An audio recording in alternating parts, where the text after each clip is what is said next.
This is Ian Cameron for Sportsbook Review with your NCAA Tournament Final Four play of the day for the games taking place on Saturday, April 1st. It is the Final Four. It has arrived at Glendale, Arizona. Three teams that you could have made a pretty solid case before the tournament began to be in the Final Four here: Oregon, Gonzaga, North Carolina. South Carolina is obviously the big surprise in this group. Four teams all battling for one national championship. And we're going to look at one of these two games for play of the day. And I'm going to go to the Oregon North Carolina game for the play of the day in this video. That'll be the second game taking place on Saturday, April 1st, 8:50 p.m. Eastern, 5:50 p.m. Pacific opening tip. Current line at uwager.eu, and remember, we're sponsored by uwager.eu. Check them out. Open up an account there. And support them because they support us here at Sportsbook Review and allow us to bring you this daily free sports betting video content to you. Currently at uwager.eu, North Carolina a 5-point favorite with a total of 151.5. And my initial thought when looking at these two games, considering now you're playing in a football stadium, sight lines could be a bit of an issue, was to immediately look toward the under in both of these games. And in fact, I probably do like the under. I know I do like the under in the South Carolina-Gonzaga game. You've got two of the top four teams in the country in terms of defensive efficiency there.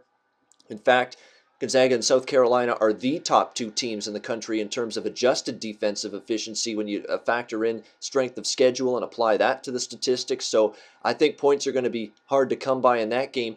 However, I do think it's going to be a little bit of a different story here in this Oregon-North Carolina game, and I'll explain why. I think both teams have offensive matchup advantages that they're going to be able to exploit. For North Carolina, what is their strength? How do they score the majority of their points? Well, they do it by being the #1 rebounding team, offensive rebounding team in the country by a wide margin. They're not a great jump shooting team, and I remember saying this multiple times on the SBR video roundtables that I've done all season with Jeff, Donnie, Drew, and Ed Fang on a weekly basis, and I've talked about how North Carolina's not a great jump shooting team. You force them to make jumpers, they're not great. But why are they such a good offensive team, and why are they scoring a bunch of points? Well, it's the pace they play at. That's one.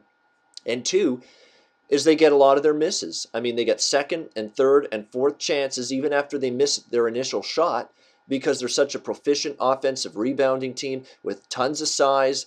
With Isaiah Hicks, with Kennedy Meeks, Justin Jackson, you go on down the list, they've got a ton of great rebounders on the offensive glass on that North Carolina team. And there is no doubt this is a massive concern going into this game for the Oregon Ducks. Jordan Bell is really their one effective, quality big man left on this basketball team. He really is. He is in a position where he is going to have to play a heck of a game. He is going to have to stay out of foul trouble.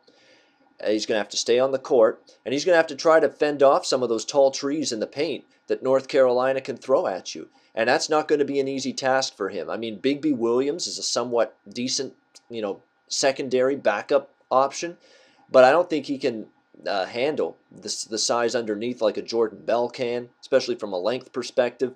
So it's important for Jordan Bell to stay on the court, and even then, there's not a lot of size that Oregon can throw at North Carolina underneath the basket outside of Jordan Bell and maybe to a lesser extent Bigby Williams. Brooks is a tough guy. I mean, he's going to try his best, but still, I mean, from a size perspective, it's going to be even hard for him to deal with some of those big men underneath the basket for North Carolina. So I think North Carolina offensively, even if they don't shoot the ball well with their jumpers, with the Jimmy, in this game, they're going to be able to score points based on their prowess attacking the glass, and they're going to get putbacks. They're going to get layups. They're going to get those, a couple of feet from the rim type of baskets here in this game, because I don't know if Oregon's got what it takes to shut them down inside in terms of scoring the basketball. Bell's been great, but they're going to need some other guys to help them out if they're going to be able to do it. But on the flip side, North Carolina is not a phenomenal defensive team by any stretch. And the one thing Oregon does is they've got perimeter shooters. They can spread the floor. They've got a bunch of guys that can hit from deep. Dylan Brooks. Tyler Dorsey has been probably the best shooter on this Oregon team throughout the tournament. He's been fantastic. you're going to force those North Carolina big men to have to come from underneath the basket and guard a little bit, and I think that's where they're a little bit vulnerable. So I think Oregon, and I know Dana Altman's going to force North Carolina's bigs to step out and have to defend a little bit, because I know that's the kind of coach he is. He's the kind of coach that you give him time to prepare, he's going to find some matchup advantages. He's going to find some ways to exploit the opponent, just like he did against Michigan, just like he did against Kansas. Dana Altman has been fantastic these last 2 games. His preparation of this Oregon team has been masterful. He's had them ready to go every single time, and he knows that I think offensively, he's going to force these bigs to have to guard one-on-one, and that's not North Carolina's strength. So I think he's going to spread the floor, get some, move that ball around the perimeter, find some open looks for Brooks, find some open looks for Tyler Dorsey, who has been absolutely on fire shooting the basketball, particularly from the perimeter throughout this tournament. And I think it's going to be a difficult defensive assignment here for North Carolina in this game. So you look at it all. I understand the sight lines and that issue. I totally understand that, but the more I looked into this game, the more I handicapped it throughout the week, my underlean, and there was just an initial gut reaction, trigger mechanism type of underlean that I had just because, you're going to a bigger stadium, the sight lines could be an issue. But I've actually read some things this week where the players actually don't mind the sight lines. They say they still should be able to shoot at a decent level. And in this game, we've seen the total steam up. You're not getting as great a number as you did. I mean, when you look at this total, it opened around the 148.5 mark.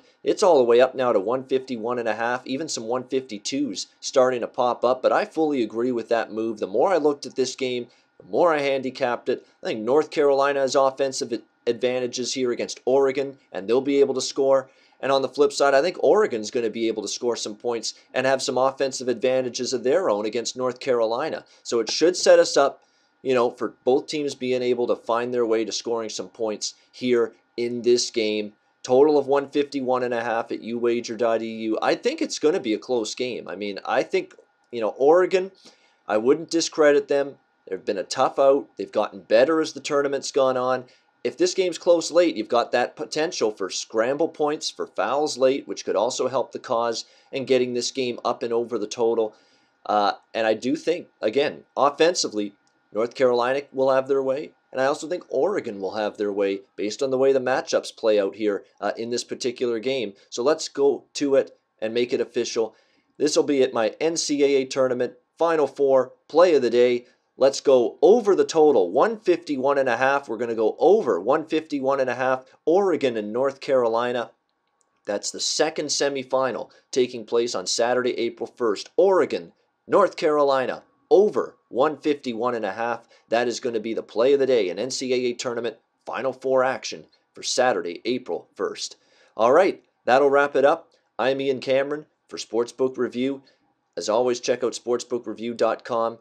Every day for live odds, articles, sportsbook rating guide, everything you need to be a good, profitable sports bettor. And of course, uwager.eu. Check that sportsbook out. Tons of great betting options there.